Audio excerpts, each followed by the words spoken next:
Australia में 10,000 ऊँटों को गोली मारकर हलाक करने की मंजूरी दे दी गई। तफसीलात के मुताबिक महकमा माहौलियात व पानी के तर्जमान के मुताबिक ये फ़ैसला खुश्क साली की वजह से किया गया। हेलीकॉप्टरों के ज़रिए शुरू होने वाले इस फ़िज़ाई ऑपरेशन में पेशावर शूटरों ऊँटों को मारेंगे। पेशावर शूटर्स 5 दिन में फ़िज़ाई ऑपरेशन में 10,000 जंगली ऊँटों को मारेंगे।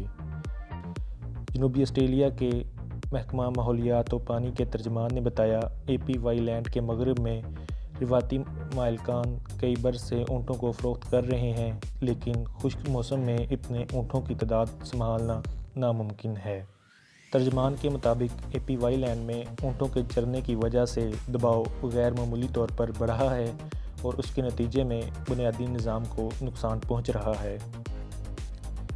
ख़ानदान और बरादरियों को ख़तरा लाक हो गया है और ऊँटों के बड़े पैमाने पर मौजूदगी दीगर जानवरों की फलाह व बहबूद के लिए ख़तरा है। उनका मज़ीद कहना था, हज़ारों ऊँट प्यास से मर जाते हैं या पानी तक पहुँचने के लिए एक दूसरे को रौंद डालते हैं। बाज़ दफ़ा मुर्दा जानवर पानी के अहम वसाइल और सकाफ़ती मकामात की आलूदगी का बायस भी बनते हैं। एक अंदाज़े के मुताबिक ऑस्ट्रेलिया में 12 लाख से ज़्यादा जंगली ऊँट मौजूद हैं।